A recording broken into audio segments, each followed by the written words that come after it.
Este año todo. Todos los temas y todas las lecturas. De hecho, hay una que la tengo metida dentro, tengo que sacarla, porque como no la podía dar, las junté. Y es una de lectura y un de esto. Pero bueno, ahora las separaré. Creo que es del segundo cuatrimestre, si no, cuando me toque las separaré. Tampoco me da mucho de sí. Vamos a hablar de lenguaje otra vez. Voy a seguir hablando del lenguaje. Vengo de dar la clase de psicología del lenguaje y voy a dar la adquisición del lenguaje y cómo diferentes autores han explicado la relación que existe entre ese tema que es la comunicación y el pensamiento. Pensamos con palabras, va antes el pensamiento, va antes el lenguaje, eso es que va antes el huevo o la gallina. No hay una de esto, ¿vale? Entonces, como buena profesora de tutora del lenguaje, os añado la ficha de qué es el lenguaje. Evidentemente, el lenguaje es un sistema de símbolos arbitrarios, ¿vale? Por eso lo damos ahora y empieza ahora. Empezamos con la función semiótica el otro día y hablábamos de todos los temas de la imitación del pensamiento ya simbólico, de tal, y una de las que decíamos era que el lenguaje era una de esas capacidades que tanto Piaget como otros autores hablaban de que ya podemos trabajar con algo mental, ¿no? Con algo arbitrario, con algo que no tiene por qué más que simbolizar otra cosa. La palabra árbol simboliza un árbol, pero no tenemos por qué trabajar con árboles, ¿vale? Entonces, eso nos permite combinarlo y comunicarnos entre personas. Entonces, cuando hablamos del lenguaje, hablamos de muchas facetas, que luego por ahí salen sueltas. Yo os las defino.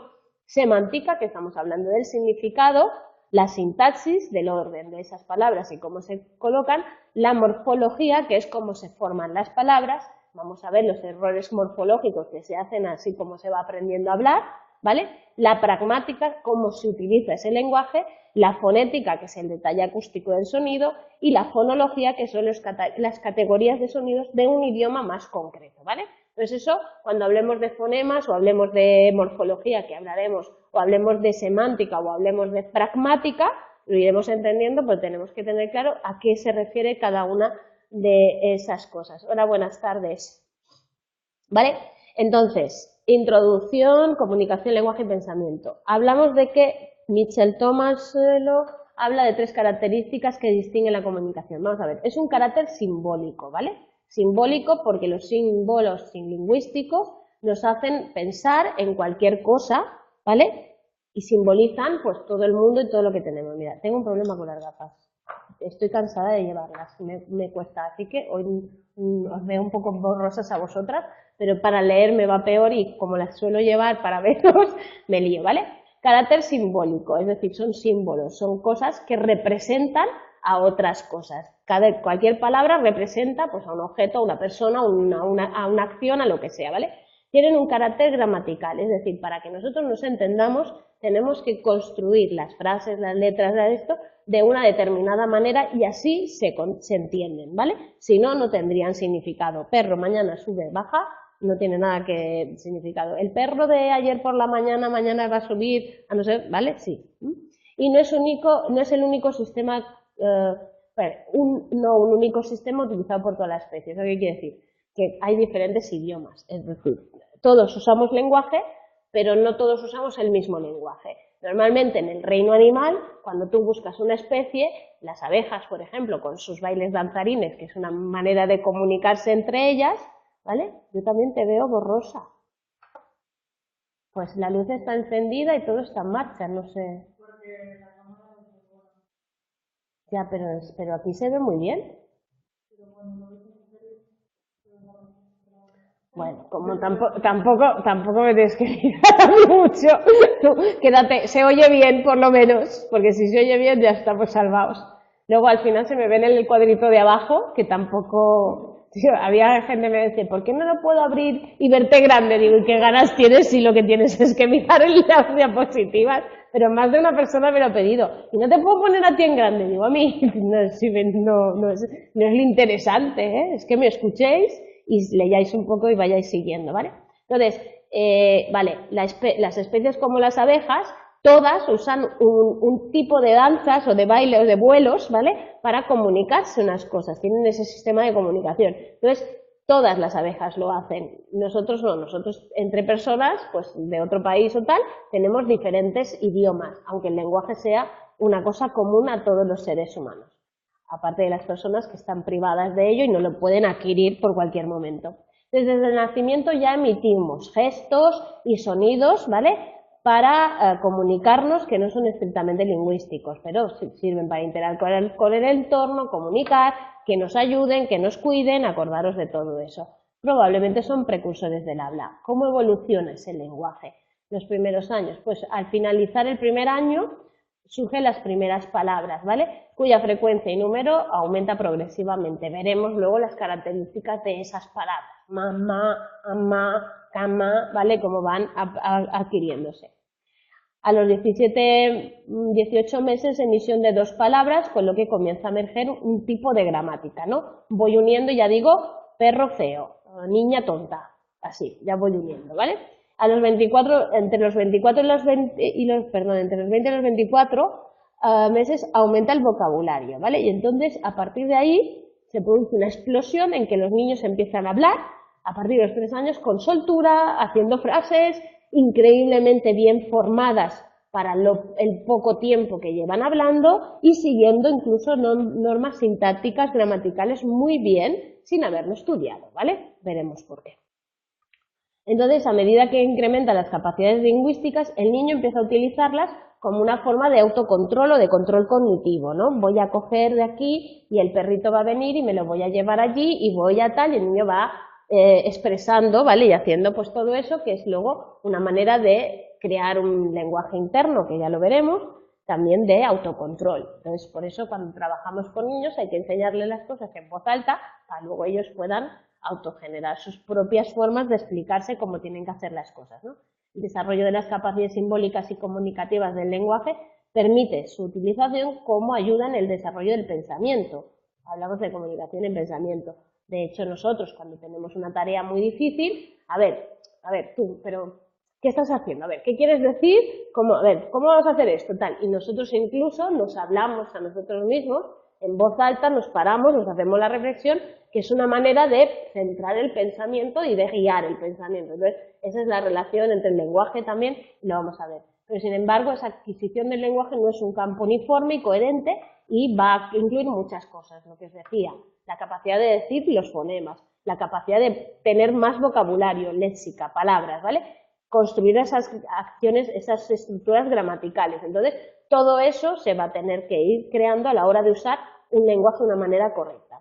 Entonces, tenemos el enfoque de los diferentes enfoques sobre el lenguaje, y el lenguaje es considerado como una invención social, cultural y fruto de la aplicación de unas capacidades cognitivas generadas en el campo cognitivo. Es una definición general. ¿Cómo dice Chomsky que adquirimos el lenguaje? Pues primero en el libro nos habla de Piaget. Es que empieza hablando en general, luego habla de Piaget y luego habla de Chomsky, ¿vale? No os liéis, porque Piaget, como era como diferente, bueno, Piaget habla de que el lenguaje sería una manifestación más de aptitudes cognitivo-simbólicas, es decir, primero, acordaros, Piaget nos dijo, yo adquiero la capacidad simbólica, o que él llama semiótica, que es la capacidad de abstraer y de tener mi propia representación de las cosas y tal, ¿vale? Y luego es cuando yo puedo hablar, usar el lenguaje, ¿vale? Entonces, para él, el lenguaje no es más que una manifestación de esa capacidad o de esa función simbólica, ¿vale? Entonces, él acepta que hay algunos rasgos peculiares en el aprendizaje de la lengua que se producen gracias a una maduración biológica. Es decir, es verdad que los niños de 1 año no van a hablar como los niños de 3 y que maduran biológicamente, va a haber una evolución en ese lenguaje, ¿vale? Pero también, y también habla del periodo sensible. Acordaos que los periodos sensibles, que los hablábamos en otro tema, es ese periodo en el cual es preferible aprender algo porque es cuando se tiene la facilidad para poder adquirirlo. En el caso de los niños, se han estudiado los niños salvajes, y por ejemplo los niños salvajes que no aprenden el lenguaje en un periodo de unos años concretos, luego tienen más dificultades para adquirir el lenguaje, la soltura o la fonética que corresponde, ¿vale? Su adquisición se realizaría de forma semejante a cómo se producen otros tipos de aprendizajes cognitivos. O sea, él no ve ninguna característica peculiar en la adquisición del lenguaje. Esto es Piaget. Pasamos a Chomsky. Chomsky es lingüista y Chomsky hace toda una teoría, ¿vale?, sobre la psicolingüística y cómo las personas tenemos el lenguaje. Entonces él habla de que el lenguaje es una cosa específica que tiene un órgano mental específico, ¿vale? Que tiene que haber algo mental específico preparado para que las personas adquiramos ese lenguaje, ¿vale? Sobre todo es encapsulado, es decir, no tiene nada que ver con otros procesos cognitivos, como decía Piaget, sino que el lenguaje es una cosa especial, que surge en un momento especial y que parte de sí mismo, no está relacionado y, sobre todo, es de naturaleza innata. Chomsky dice que nosotros venimos programados en nuestro cerebro con unos circuitos neurológicos que, por herencia genética, preparados para adquirir el lenguaje, ¿vale? Y esto es lo que Chomsky propone. Entonces, él habla de que es un procesamiento modular y yo siempre os pongo el modelo de los módulos, ¿vale? Cuando hablo de módulos, habla de que yo, la información del ambiente, lo que hago es utilizar una parte, separarla por módulos y no interaccionan entre sí, ¿vale? Entonces, eso es el procesamiento modular, es que los procesos van aislados y no se relacionan. Entonces, eso es la idea de módulo, de que las cosas están encapsuladas. Por eso Chomsky habla de encapsulado y tal. Vale.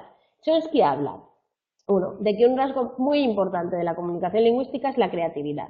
Que un niño a los 5 años ya pueda hacer frases que no ha oído nunca, o crear frases nuevas, o usar el lenguaje, produciendo ideas, frases tal y cual, es una capacidad muy creativa, en cual la base de Chomsky es, con un número finito de elementos, poder crear un número infinito de frases o palabras o cosas. Entonces, perdón, palabras no, frases, ¿vale? Entonces, lo que estamos hablando es que si lo pensamos, nosotros cada día nos estamos inventando frases, hablamos y podemos inventar estructuras, combinaciones de palabras diferentes, tal y cual, ¿vale?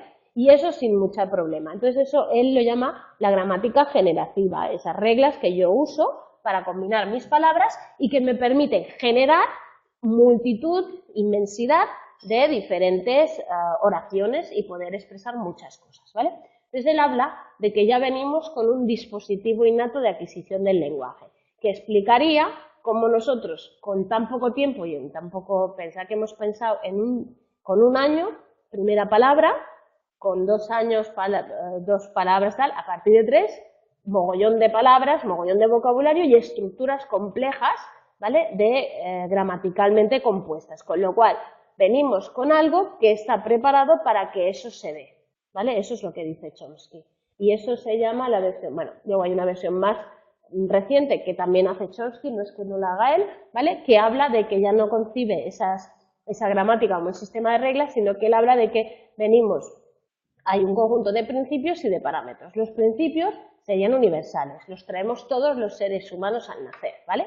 Entonces haría que nosotros fuéramos capaces de aprender el lenguaje. Y los parámetros serían lo que diferenciaría para que cada uno aprendiera una lengua y no otra en función de la experiencia lingüística. Entonces, los que vivimos en Mallorca y hemos estado con personas de Mallorca, mallorquines, pues podemos haber aprendido el mallorquín o el castellano. Y hay gente que solo ha aprendido el castellano y hay gente que vive en Inglaterra, ha aprendido el inglés y otros que viven en Alemania, ha aprendido el alemán. Y eso nos diferencia en parámetros, pero no en principios. Todos hemos aprendido un idioma, o 2 o 3 o los que sean, ¿vale? Pero todos hemos aprendido.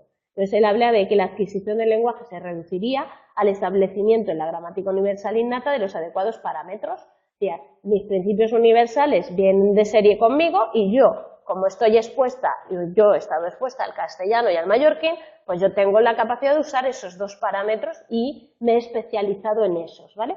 Entonces no aprendizaje, sino experiencia disparadora.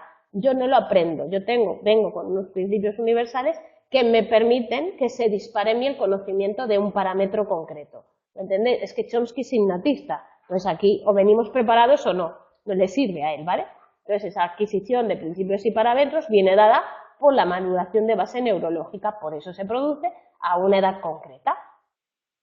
Entonces, argumento principal a favor de la teoría de los principios y los parámetros es esa profunda discrepancia entre el conocimiento lingüístico que muestra un niño pequeño y la poca experiencia lingüística, que se llama la pobreza del estímulo. Es decir, para aprender a hablar no estamos tan expuestos a tantas palabras y a tantas frases y a tantas cosas como para que podamos aprender tan rápidamente como aprendemos, ¿vale? Entonces ahí tenemos con eso. Y luego hay otros argumentos, es que en la experiencia lingüística de un niño no existen datos negativos, es decir, a pesar de que haya alguna corrección a los niños, no se les corrige tan sistemáticamente como se podría corregir cuando hablan, ¿vale? Entonces ahí es como que no tienen ningún tipo de corrección al de esto.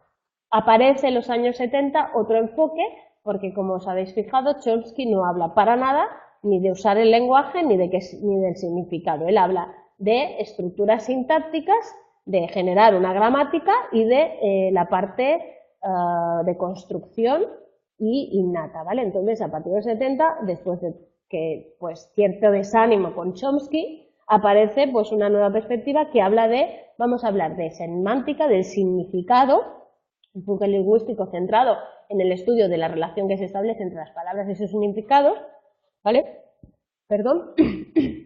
Y práctico, enfoque en el cual vamos a estudiar para qué nos sirve el lenguaje, ¿vale? Entonces vamos a buscar significado y lenguaje porque son dos facetas del lenguaje que Chomsky no planteó, ¿vale? Yo lo digo, pero aunque no está antes, pero no las planteo.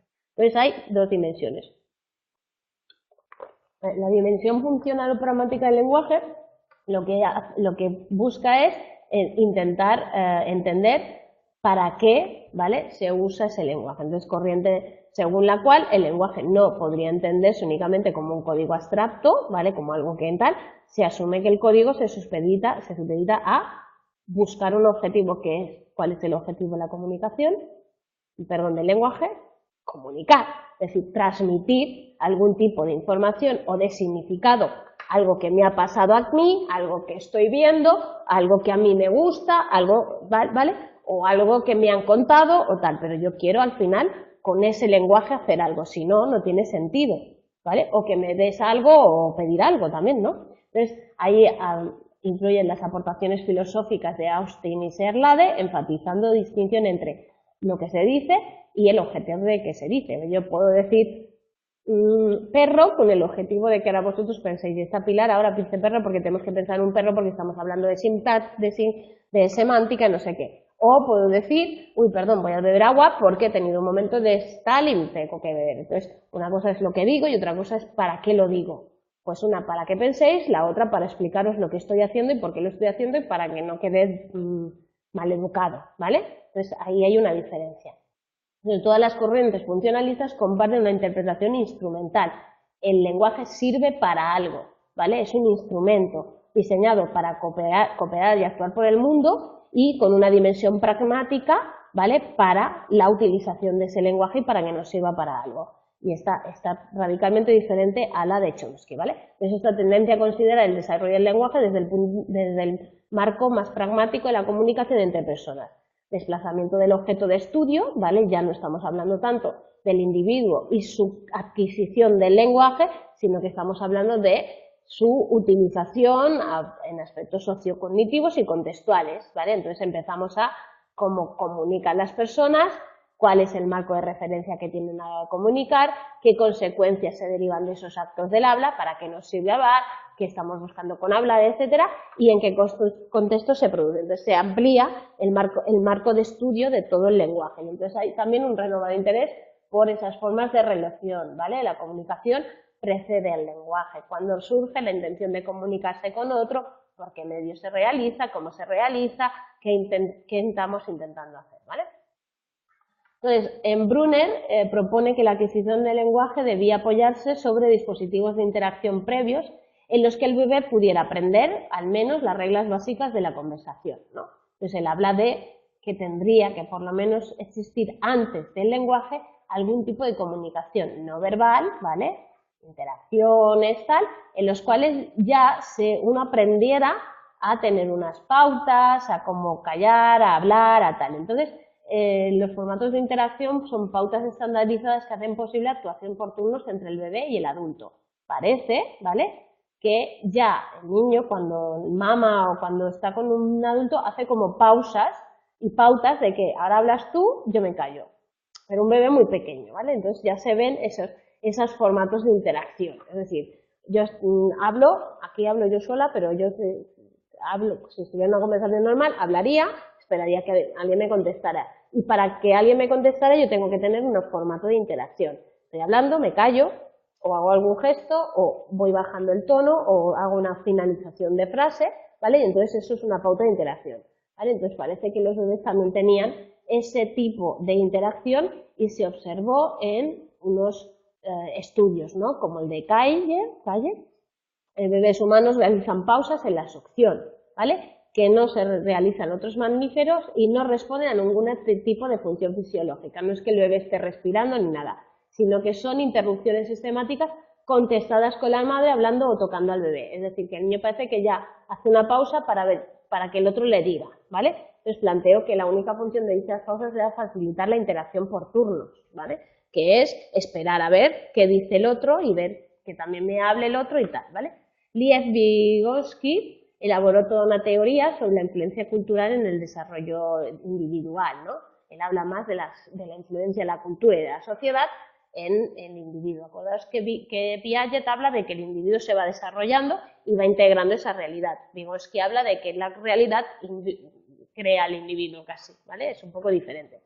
Nuestra conducta no sucede en el vacío, sino en escenarios sociales. Y ahí es donde, desde el nacimiento, el bebé, rodeado de individuos más complejos, ve que ellos van interaccionando, haciendo unas acciones y le dota significado y hace que él también pues haga esas diferentes acciones como las pautas de interacción con el adulto, ¿vale? Entonces es una teoría diferente.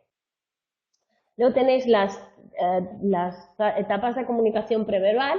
Acordaros, porque algunas ya las hemos dicho, que el niño cuando habla al principio 0-2 meses tiene inclinación social, ¿vale?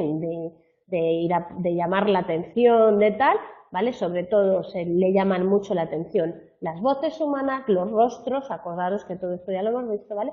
La mayor de índole expresiva, ¿vale? Y permite mantener esa mínima conversación. Es a los 2-5 meses donde empieza a intentar ser activo hacia las personas y hace unas conductas propositivas que buscan tienen algún tipo de intención hacia los demás, ¿no? Y buscan esa interacción con el bebé y empieza a organizarse en contextos de juego, etc. Seguimos con el estadio 3, en el cual ya hay interés por los objetos, ¿no? En las primeras conductas anticipatorias, que aumentará la sensación de complicidad con el interlocutor y ya implicará la inclusión formal de objetos en las formas de integración, importante despliegue de explicación y gestos de los adultos, ¿vale? Y entonces el niño ya empieza a crear eso. Siguiente fase, coordinación de personas y objetos, ya la llamada comunicación triádica, ¿no? Los intercomunicadores ya se comunican, acercan de un asunto, se alejan de sí mismos y hablan sobre temas y tal, ¿vale? Entonces tenéis los llamados gestos protodeclarativos, ¿vale? Entendidos como destinados a compartir intereses por un asunto, ¿vale? Ah, mira esto es muy bonito, mira mi coche, mira mi tal, y yo ya estoy ahí interaccionando. Y los gestos protoimperativos orientados a expresar deseos. Quiero, nene, no gusta, me quiero ir, vámonos, y yo no me voy. ¿No? Interpretación ya del lenguaje de la comunicación a los 18 meses, el momento en que las palabras comienzan a insertarse ya en rutinas, ¿vale? Y entonces solo es posible cuando el bebé y el adulto ya son capaces de tener una referencia conjunta. Acordaos que los niños no pueden hablar de cosas que no tienen delante al principio, porque no hay la permanencia del objeto y todo este rollo, entonces todo esto tiene que salir, ¿vale? La corriente funcionalista no ha conseguido descubrir todos los secretos relativos a cómo se crea o se genera el lenguaje, ¿vale? Hodge y Sherfield sostienen que la competencia gramatical que muestran los niños no puede ser resultado de participar en intercambios comunicativos simplificados, ¿vale? Entonces, todos los niños adquieren esa competencia, mientras que existe una variedad transcultural en lo que refiere a las prácticas sociales. ¿Qué quiere decir? Pues que apoyarían un poco la idea de Chomsky de que algo tiene que venir de serie, ¿no? Como dicen con nosotros, para que, partiendo de tan poca información o tan poca interacción, podamos aprender tanto y tan rápido y crear, y la gente, va, es que si hablas con un niño de 3 años que hable, 2 años y medio, te hace unas frases que flipas. Entonces, es cuando los padres te dicen, es que ya parece un mayor, es que no sé qué. Claro, es que los niños crean unas palabras totalmente igual, ¿no? Un contenido evidentemente no, que puede usar un adulto. O sea, el niño te suele dar esas palabras, ¿vale? Claro, tampoco es, a ver, si es verdad que cuanto más se les estimula mejor, pero tampoco es posible enseñarle todas las palabras al niño, todas las estructuras gramaticales y todo, es que es inviable, ¿vale? Entonces, según esa perspectiva clásica del aprendizaje, del lenguaje sería fruto de aplicación de unas capacidades cognitivas generales al campo lingüístico básico de la socialización, ¿vale? Pues para ser capaz de adquirir una capacidad cognitiva tan compleja como la de la comprensión, la producción del lenguaje, es necesario que haya habido alguna serie de capacidades intelectuales previas. Venga, desarrollo fonológico. Primero, la percepción del habla, cómo entendemos lo que nos dicen, ¿vale? Es verdad que muy pocas veces el bebé ya identifica palabras, incluso se entera de lo que le estás contando, ¿verdad? Ya se entera. Tal, tiene que discriminar entre sonidos lingüísticos y no lingüísticos, tiene que dividir y segmentar esa cadena continua de sonidos a los que está expuesto, ¿vale? Los fonos. Entonces, para afrontar todo este proceso, el bebé tiene, uno, capacidades lingüísticas auditivas muy ventajosas. Acordaros que siempre estaba por encima el estímulo que fuera una voz de persona, ¿vale? Potentes mecanismos de aprendizaje, la curiosidad, acordaros que era uno de las necesidades esas de comprender el mundo y de querer aprender y tal. Y el contexto social y paralingüístico proclive a exagerar, porque ¿cómo les hablamos a los niños? Como si fueran tontos. ¡Ay, cómo está el nene! ¿Qué hace el nene? Le exageramos, ¿vale? Que eso contribuye a su estimulación y a que ellos también oigan eso y tal, ¿vale? Pero de verdad les cambiamos el tono y les cambiamos todo, esto ha pasado. Vale, Watson y Lynn lo que sostienen es que la primera habilidad lingüística que deben adquirir los bebés es la de reconocer la palabra concreta y específica dentro de una corriente continua de sonidos. Es decir, lo primero que yo tengo que aprender es qué quiere decir aprender, qué quiere decir gafas, qué quiere decir botella, qué quiere decir mesa, qué quiere decir tal. Porque si no entiendo eso, ¿vale? Dentro de una gran frase, no podré entender lo que me están diciendo. Entonces, el proceso empieza cuando el bebé es capaz de hacer discriminaciones entre los sonidos, como diferenciar pues, las sílabas que componen una palabra concreta y diferenciarla de otra palabra, tal, mesa, vas, botella, ¿vale? Entonces, cuando yo descubro que B-O-T-L-L es esto y mesa es esto, empiezo a diferenciar. Entonces, durante esos 6 primeros meses de vida, los bebés tienen una gran sensibilidad hacia todos los sonidos del habla, lo que les permite discriminar, ¿vale? De manera fina lo que están diciendo, las sílabas, el tal, ¿vale? A partir de los 10 meses, los bebés no solo son sensibles a esos contrastes fonéticos, ¿vale? De su lengua materna, sino también a los de las otras, ¿vale? Pero a partir de los 9 meses ya solo son más capaces de diferenciar las de las lenguas en las que están inmersos. Entonces se pierde, en cierta manera, un poco esa capacidad de adquirir los rasgos fonéticos.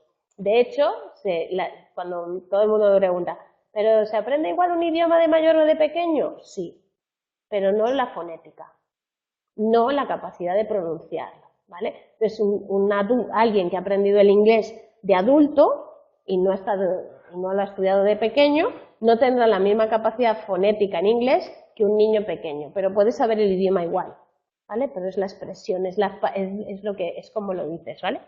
Entonces es muy sensible al ritmo del lenguaje, aspecto que juega un papel muy importante en la discriminación de las lenguas, porque todas las lenguas tienen un ritmo. De hecho, aquí es más cantarín o el mallorquín es más cantarín, hay lenguas más rígidas, menos rítmicas, ¿vale?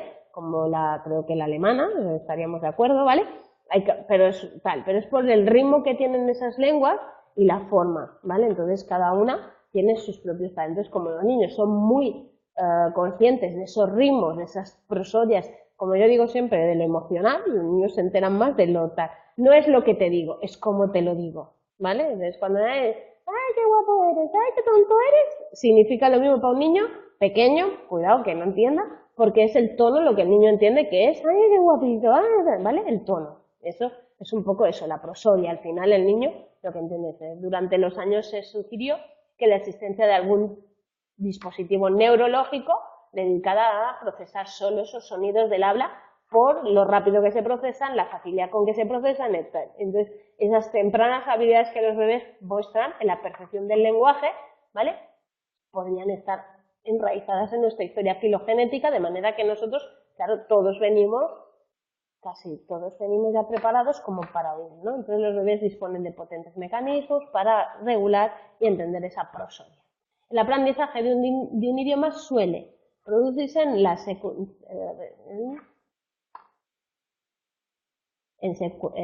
el seno de las interacciones sociales ricas en información. No veía la palabra y no decía secuencia. Vale, es decir, al final todos hablamos con los niños hablan con nosotros, entonces ahí hay pistas que los adultos y los niños mayores tienden a proporcionar a los bebés sobre cómo se habla, no se habla, qué se dice, qué no se dice, ¿vale? Y el habla materna es un tipo de lenguaje dirigido a los bebés que suele acentuar y exagerar todos los rasgos acústicos para que el niño lo entienda, ¿vale? Entonces, todo eso influye en que el niño pueda adquirir, ¿vale? Luego, el rápido aprendizaje en los bebés hace que el idioma posible, el producto más complejo, bueno, que el niño aprende muy rápido, ¿vale? Y tiene que haber, parece ser, algún factor genético por ahí metido. Producir el habla. Ya hemos entendido segmentado fonemas, ya hemos entendido percibir el habla, ahora vamos a producirla. Desde el nacimiento hasta las 8 semanas, gritos, gruñidos, sonidos vegetativos, etc. Antes de los 3 meses intercambian arrullos con los adultos, ¿vale? Los adultos del habla no se consideran hasta que ese sonido no se produce de forma silábica, ¿vale? Es decir, hasta que yo no digo pa, ma, ta, ca, no hay un sonido del habla, ¿vale? Es como, ¿cuál es el margen que ponemos para eso, ¿vale? De la emisión de sonidos silábicos, que requieren maduración del trato articular total, no alcanza la madurez hasta los 6 o los 7 meses. Con la aparición del balbuceo, ¿vale? Esto te dicen los padres, ¿no? Si mi hijo habla mucho, diga sí, no les entiendes nada, pero hablan mucho. Son los bebés que me ¿vale? Ese es el balbuceo. Con los 6 meses se empiezan a balbucear, primero de forma reduplicativa, repitiendo en secuencias de sílabas en las que tal, mamá, mamá, luego empiezan con la consonante ama, ama, ama, ama, ama, ¿vale? Hola. Mi sobrino dice hola, es muy gracioso. Tiene un año. Hola, hola. Tú lo ves y dices hola, hola. Vale, luego empiezan con más balbuceos, no son secuenciales, sino, vale, comenzarían a la vez, coexistirían en el tiempo, ¿vale? El bla, bla, bla, y el mamá, papá, tatara, ¿vale? Entonces, a partir de ahí, empiezan los bebés sordos, también balbucean con las manos, dato curioso, ¿vale? Les parece que eso es algo innatamente determinado, ¿no? Ya empieza a hacer ese sonido manualmente, quiere decir que mueven las manos de alguna manera. Sí, sí, sí, es así. ¿Vale? Y dejan de ser universales para ajustarse luego a los patrones del entorno lingüístico, ¿vale? Hay un debate relativo en cuanto a esa función del balbuceo, para qué debe significar, para qué debe servir. Entonces Roman Jacobson considera que el balbuceo era un proceso orientado biológicamente y que entre el balbuceo y la emisión de las primeras palabras existía un periodo de silencio. Investigaciones recientes revelan que sería más bien un proceso continuo, balbuceo, empiezo a hablar y luego voy juntando sonidos y empiezo a usar bien el idioma, ¿vale? Mendy, Stollen, Gamon piensan que la función del balbuceo sería la de ofrecer al niño la posibilidad de practicar esos sonidos primeros, ¿vale? Para poder luego, a ver si lo pensáis, lo veréis en lenguaje, la articulación es uno de los procesos más complejos que hay, el articular el lenguaje, por todos los músculos, por todo lo que influye, la garganta, la respiración, el aire, la lengua, el paladar, tal, con lo cual no sería mala idea que pudiéramos estar practicando pues algún tipo de movimiento, igual que vamos gateando, nos vamos poniendo de pie, empezamos así, nos tiramos al suelo, luego empezamos a andar y vamos tira, pues que haya también ese aprendizaje lento y progresivo a la hora de producir toda la articulación y todos los sonidos, ¿vale? Que influye el hablar. Entonces ambas actividades serían como una práctica y una autorregulación, ¿vale? Para que el niño pudiera ir hablando y mejorando esa capacidad más fina de decir los fonemas tal cual tienen que decirse y que suenen bien y que se entiendan, ¿vale? Entonces, a los 12 meses los niños producen sus primeras verbalizaciones con significado. Antes de los 12 no dicen mamá, dicen mamá, ¿vale? Eso es el de esto, ¿vale? ¿Cómo se adquiere el vocabulario, ¿vale? Cuando hablamos de adquisición del léxico, como os he dicho, el léxico es el vocabulario. Entonces, la tarea de adquirir el significado para el niño consiste en asociar palabras, formas léxicas, con conceptos. Botella, ¿vale? B o tal es una botella. Entonces, hay capaz de comprender el significado antes de los 12 meses antes de emitirlo, ¿vale? Es decir, si tú le dices al niño, me tiras la pelota, con un niño pequeñito que está jugando, pues el niño te puede tirar. ¿Qué quieres? La silla. Y el otro día había uno con un andador y iba de un andador a una silla. Las dos cosas le servían de andador. Entonces estaba el andador y la silla. Entonces él iba con el andador aquí, se giraba, hacía así, le decía la silla y cogía la silla. Y cambiaba de andador a silla y de silla a andador. Hacía más ruido la silla, evidentemente, pero bueno. Vale, entonces el niño ya algo entiende, ya va entendiendo el significado y va viendo que unas cosas significan algo, ¿vale? Entonces ya empieza a comprender, de hecho los niños entienden antes de que produzcan, ¿vale? La producción de palabras, gran variabilidad interindividual y las formas emitidas no se corresponden con las adultas, ¿vale? Entonces, en el estilo de adquisición regularidades que presentan los niños, además de que un mismo niño, ¿vale?, puede exhibir diferentes estilos. Vale, Peters habla de por qué factores determinan las diferencias individuales. Uno es el habla a la que está expuesto el niño, que si es más rica, menos rica, con más personas, menos personas.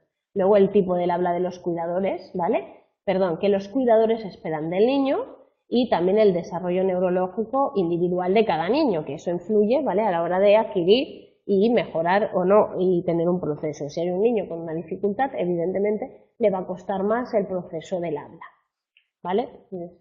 Les cuesta bastante. De hecho, el habla es una de las cosas significativas. Los niños autistas, en los niños con retraso, el habla se retarda, se nota. Snow habla de niños de madres que emiten más palabras por unidad de tiempo, muestran un mayor crecimiento del vocabulario, es decir, las mamás que les hablan mucho, pues los niños hablan más, ¿vale? Y es más probable que los niños aprendan los nombres de las cosas en situaciones de atención conjunta al niño. O sea, que es más probable que si yo al niño le digo, mira las gafas, no sé qué, el niño entienda lo que son las gafas mejor que si no tengo esa relación adulto-niño conjunta, ¿vale? Sería menos, no hay atención conjunta. No estamos los dos dirigiendo nuestra atención a algo, ¿vale? Sí, pero las aprende mejor de la otra manera. Es decir, cuando tú, claro, piénsalo, cuando el niño es pequeño, sí que lo haces a eso. Te sienta, mire la botella y la pelota y no sé qué, y el niño recibe eso, ¿vale? Entonces, parece que eso es la forma mejor de que él aprenda los nombres de las cosas. Pero se produce normalmente pequeño, ¿vale? Luego ya se produce, como más se aprende vocabulario es leyendo. Eso está demostrado. Sí, la gente tendría que leer muchísimo para tener mucho vocabulario, porque es como más se aprende, ya cuando sabes leer, evidentemente, pero que no estudiar vocabulario, leer y que haya muchas palabras nuevas. Esa es la mejor manera de aprenderlo, lo dice por todos lados, ¿vale? Las primeras palabras que el niño aprende son aquellas a las que el niño ha estado expuesto con mayor frecuencia. Esto lo estudiamos en lenguaje, frecuencia de una palabra, es decir, si yo cada día oigo la palabra psicología, pues la palabra psicología, que es muy frecuente para mí, va a ser la más fácil para mí, soy las que voy a aprender más, ¿vale? Si estoy expuesto a la palabra gatito, porque es la que más se oye, pues ¿vale? Pues el niño va a ir. Fenómenos de esa adquisición. Una, el dependencia del contexto. Al principio, uso de palabras solo en contextos muy específicos, es decir, yo solo usaré la palabra gato en casa a lo mejor, y fuera no usaré la palabra gato. Y cuando esté en el cole no hablaré de mi gato, hablaré de la mesita o la pelota que hay en el cole, ¿vale? Más al contexto. Subextensiones o restricciones. Uso de palabras en distintas situaciones para referirse solo a una parte de un conjunto mucho más amplio de objetos, acciones, estados o propiedades, ¿vale? Entonces, esto, ¿no? La palabra de tráeme la cosa. La cosa que será. Yo tenía una compañera de piso cuando estudiaba en Valencia que siempre me decía, tráeme la cosa, y tú decías, ¿de qué hablas? De la cosa. Sí, la cosa, tráeme la cosa. Y a todo lo llamaba la cosa, y tú decías, vete a la porra. Subextensión, ¿eh? Una restricción. Vale, perdón, sobreextensión, ¿vale? Subextensión sería restringir una palabra a un conjunto, ¿vale? Sobre extensión, utiliza una palabra para referirse a tal, tienes razón, la cosa, aquella nos decía, trae la cosa, sí, la cosa aquella de allí, la cosa de tal, y tú decías, era la tía tela marinera, era muy divertida, pero era tela marinera, ¿vale? Solapamiento, utilizar palabras de una forma sobreextendida para referirse a referentes no apropiados, ¿vale? Al mismo tiempo, utilizan más cosas. Y desajuste, usar palabras de forma totalmente diferentes de lo que dicta el lenguaje. O sea, yo te hablo del perro y estoy hablando realmente del coche, ¿vale? Adiós, buenas noches, tranquila. La cantidad de vocabulario que el niño va adquiriendo es a partir de los 12 un abrupto, a los 2 años y medio ya sobre extensiones, tal. El incremento de ese vocabulario no tiene un carácter lineal, se va produciendo poquito a poco, de una manera muy bestia, de repente, y la aparición del lenguaje varía entre niños que comienzan a hablar hasta los 2 años, ¿vale? Hay mucha variación entre niños de la adquisición del lenguaje. La gramática. Ajustar las emisiones a reglas y formas de una determinada lengua. Es la manera de decir, pues el verbo es el verbo, tiene que decir una acción, el sujeto, tal, colocar las cosas y seguir esa forma. Y además seguir las morfológicas, que es la creación de palabras con número, género y tal. Entonces, hay varios modelos los que señalan que el niño va adquiriendo esas reglas gramaticales por mecanismos de socialización. El chomskiano dice que con eso venimos de serie, ¿vale? Hay un dispositivo innato y el enfoque conexionista formula que vamos aprendiendo y se van creando unos módulos, unas formas de redes que vamos a dar cuenta de esos patrones de adquisición, ¿vale? Entonces, la gramática, para ver que las primeras palabras nuestras sujetas a gramática son holofrases o palabras sueltas, ¿vale? Trae, quita, mamá, perro, ¿no? Luego, para Chomsky, ese periodo de habla holográfica expresa existencia de una universalidad del lenguaje, ¿vale? Que ya el sujeto sabe decirlo. Y luego empezamos con el carácter pregramatical. Yo hago construcciones, pero no son sintácticas, ¿no? Suelen ser palabras, 2, 3 palabras, muy cortitas y tal, ¿vale? Que dependen del contexto, con origen gramático, ¿vale? Procesamiento lingüístico y ambigüedad. Alrededor de los 18 meses ya empezamos a hacer construcciones gramaticalmente organizadas. Eso quiere decir que ya combinamos 2, 3 palabras, sí que hay ausencia de nexos o morfemas, eso quiere decir que no las construimos de modos, tiempos, etcétera, ¿vale?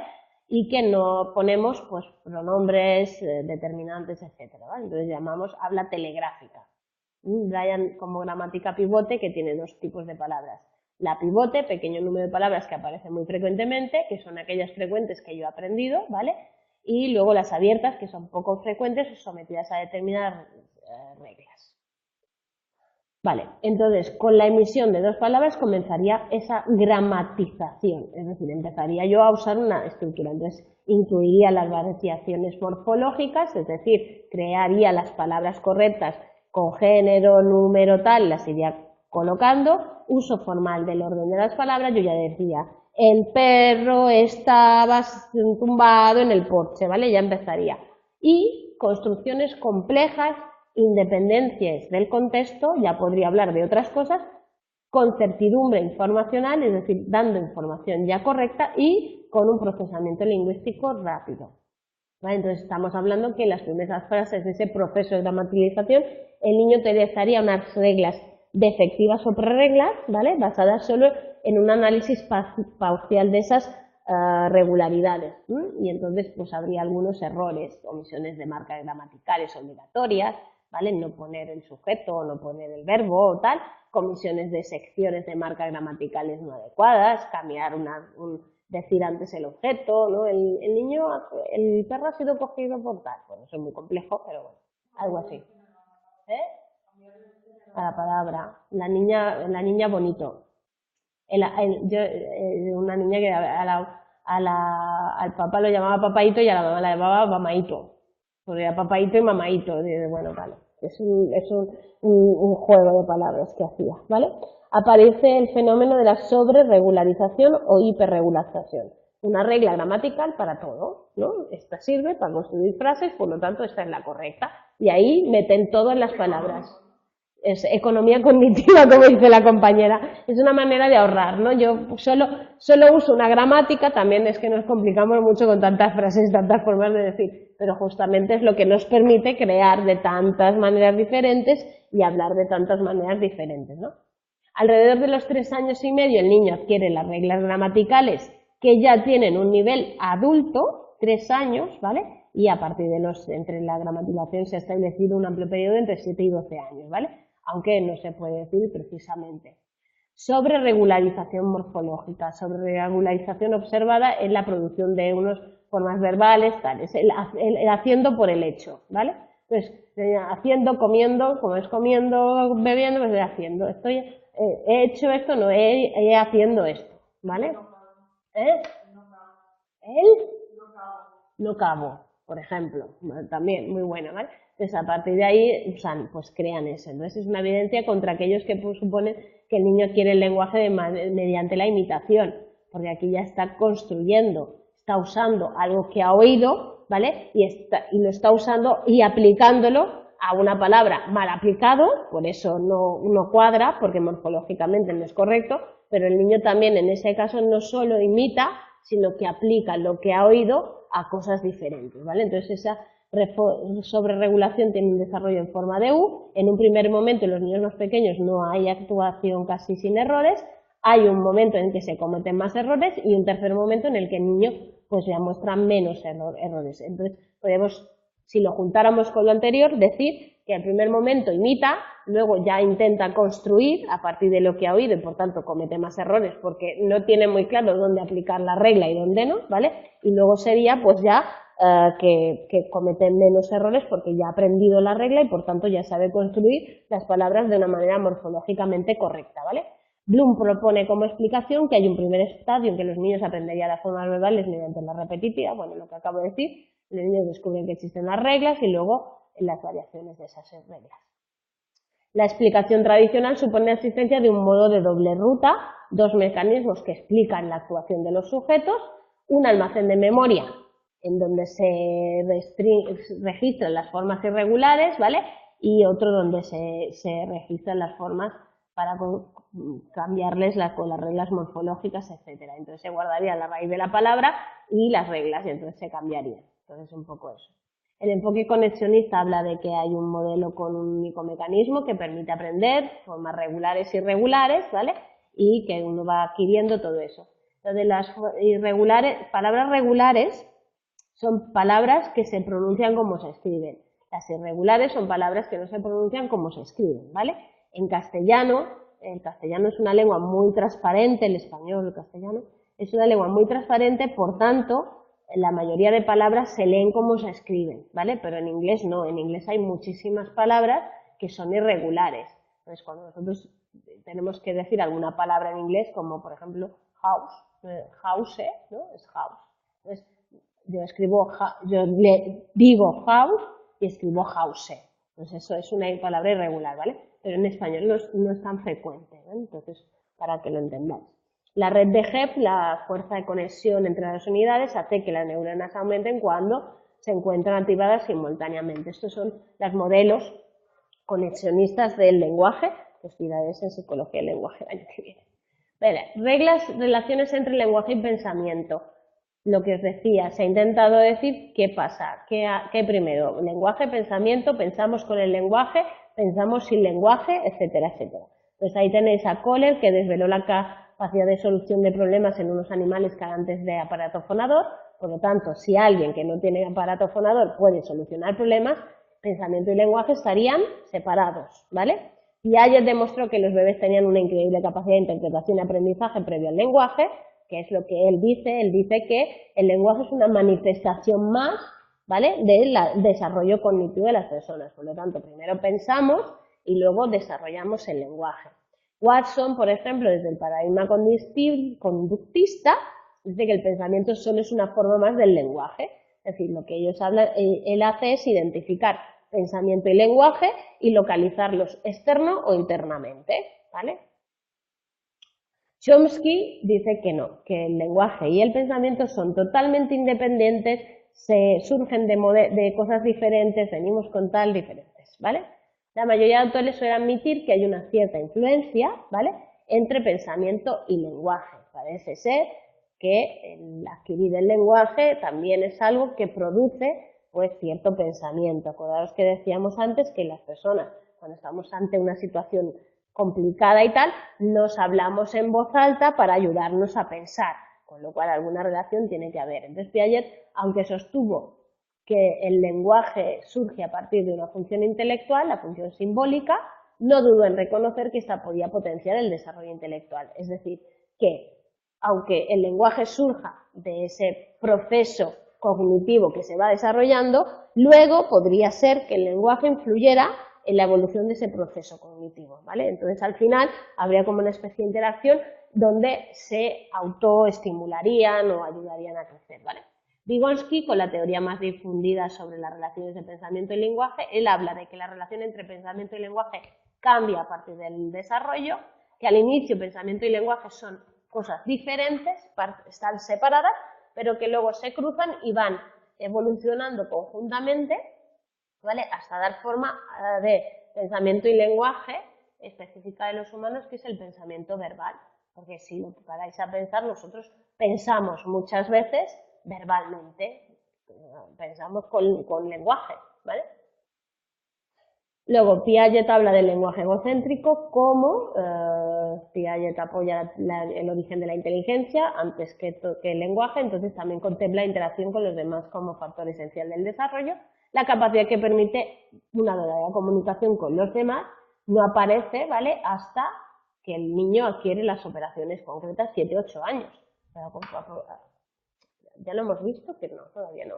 Que el niño primero es totalmente egoísta, el autorreferente suyo no tiene referente de los demás, ¿vale? Por lo tanto, para que yo pueda hablar con los demás, tengo que poder comunicar, y comunicar implica que yo entienda el punto de vista del otro, ¿vale? Esa capacidad de ponerme y de sacar operaciones de esto, ¿vale? Entonces, al principio el lenguaje es egocéntrico, que es el tipo de habla infantil, que se caracteriza porque el niño habla solo para sí mismo y su discurso no se adapta a la vista de los otros. Es decir, el niño habla, cuenta lo que él hace, tal, pero el niño no está buscando una comunicación con los demás porque no se pone en el lugar, ¿vale? Entonces, el lenguaje egocéntrico, que también se produce en la hora de... el próximo día creo que hablaremos del egocentrismo en la cognición, ¿vale? El lenguaje egocéntrico parte de lo importante del habla de los niños de los 3 a los 7 años, diferenciando pues la repetición de sílabas y sonidos, monólogo donde el niño engancha un soliloquio con otro, y el monólogo colectivo en el que varios niños hablan, ¿vale?, al tiempo, pero no se escuchan ni responden entre sí. Eso es muy frecuente. Al principio, yo con los niños de 2 años, cuando uno dice me he comprado una bici, los reyes me han traído una bici roja, entonces dice, a mí la mía es roja y yo tengo una roja y tal, y tú dices, ya todo, y es como un eco, porque todos empiezan a hablar de sí mismos, lo que les da la gana, y no hay una interacción. Y la interacción entre ellos suele ser más no verbal, eso es cierto, que se miran, se tocan, se hacen algo, tal, pero no hay tanta interacción verbal. De hecho, los niños hablan mucho solos, bla, bla, bla, bla, ¿vale? Entonces es inadecuado desde el punto de vista interactivo y se limita a acompañar la acción, a contar lo que hace, a coger, tal, pero no busca comunicar. A ver, busca al adulto, mira lo que he hecho, tal, ¿vale? Pero bueno, no hay, es una transmisión más que una comunicación, información, ¿vale? Entonces ahí tenéis lo que dice Piaget. Piaget dice que de 0 a 2 años hay la inteligencia sensorio-motora, que aparece la función simbólica, y una de esas cosas que aparecen con la función simbólica es el lenguaje, aunque en principio estamos hablando de un lenguaje egocéntrico, ¿vale? Y de ese lenguaje egocéntrico y pensamiento egocéntrico, que es del que hablaremos el próximo día, que todavía no lo hemos visto, ¿vale? Pasaríamos luego a un pensamiento más lógico y al lenguaje con un objetivo comunicativo real, de ya interacción, de ya comunicar, de ya tal, ¿vale? Bueno, Vygotsky y las funciones del lenguaje, él escribe un libro, Pensamiento y Lenguaje, y él habla de que el pensamiento humano desde una óptica basada en la influencia que la cultura y los medios de socialización ejercen sobre el desarrollo. Entonces él habla de que el lenguaje egocéntrico es el resultado de traspasar la escena individual a las formas sociales de comportamiento previamente aprendidas. Es decir, yo primero veo la escena social, la integro y entonces es cuando yo realizo esa adquisición del lenguaje. Entonces, procedencia externa y social del lenguaje, y hay evidencia porque la tasa de habla egocéntrica disminuye en contextos que favorecen el aislamiento social. Y cuando el niño está aislado parece que hay menos habla egocéntrica, ¿vale? Emilio Piaget, en un diálogo póstumo con Vygotsky, mantenía algunas de sus ideas anteriores. Su modelo de desarrollo no presupone una primera etapa de individualismo autista, ¿vale? O sea, al final es que Vygotsky y Piaget fueron coetáneos, propusieron dos historias totalmente diferentes, pero Vygotsky murió, porque Vygotsky murió joven, y cuando Piaget respondió cuando a Piaget le llegó lo de Vygotsky, Piaget le contestó, pero le contestó en una carta cuando ya no podía haber respuesta, pero fue porque aunque coexistieron, no llegaron las ideas del uno al otro a tiempo. Cuando Piaget leyó a Vygotsky, pues incluso pues algunas ideas de él mostraban en qué medida la inhabilidad cognitiva para escapar y cambiar de perspectiva, que dañaba el entendimiento del niño y la comunicación con los demás. Entendió algunas cosas, pero eran radicalmente opuestos los propuestos, ¿vale? Entonces Vygotsky advirtió que mediante el lenguaje egocéntrico el niño lo que hacía era ejercer un control verbal de su conducta, que hasta entonces no había sido extremo. Es decir, el niño oye al papá decirle calla, al papá decirle siéntate, tal, y luego el niño interioriza y hace un lenguaje egocéntrico para traducirse a sí mismo eso que ha recibido desde fuera, ¿vale? Entonces, el significado aumenta del habla egocéntrica ante dificultades, y la lengua servía para planificar y regular la propia conducta, que es lo que acaba sucediendo, ¿vale? Entonces, sobre la desaparición del habla egocéntrica hacia los 7 años, habla Vygotsky. El lenguaje egocéntrico no se extingue, sino se habla de un lenguaje autorregulador, ¿vale? La interiorización provoca la impresión errónea de la extinción. El lenguaje interno, que es la versión avanzada del lenguaje egocéntrico, es el lenguaje que nosotros utilizamos para nosotros mismos, ¿vale? Para, pues, hacernos comentarios, haz esto, ahora no vayas, dónde vas, tal y cual, y el pensamiento ese interno que tenemos. Entonces, el lenguaje interno no solo se caracteriza por su dimensión no sonora, sino también por asumir la sintaxis, todo eso, ¿vale? Y formaría parte, estaría bien estructurado. Entonces, lo mismo, la trayectoria del habla egocéntrica en forma de invertida, primero se habla mucho, ¿vale? Costa máxima hacia los 4 años, en un momento se inicia una transformación hacia formas más abreviadas y luego se interioriza a los 6 años y desaparece, ¿vale? Y luego, por último, lenguaje y pensamiento. Vygotsky, el lenguaje no es un patrimonio surgido del individuo, sino una herencia cultural. Es decir, el lenguaje no es que yo venga con nada predispuesto a conocer el lenguaje, sino que como todo el mundo me habla con un lenguaje, yo acabo adquiriéndolos porque en esta cultura se habla este lenguaje, le da un sentido instrumental, en plan, se usa para comunicar y yo también lo voy a usar porque soy un niño nacido en esta cultura y voy a hacer lo que hace todo el mundo, ¿vale? Y es un poco esa idea.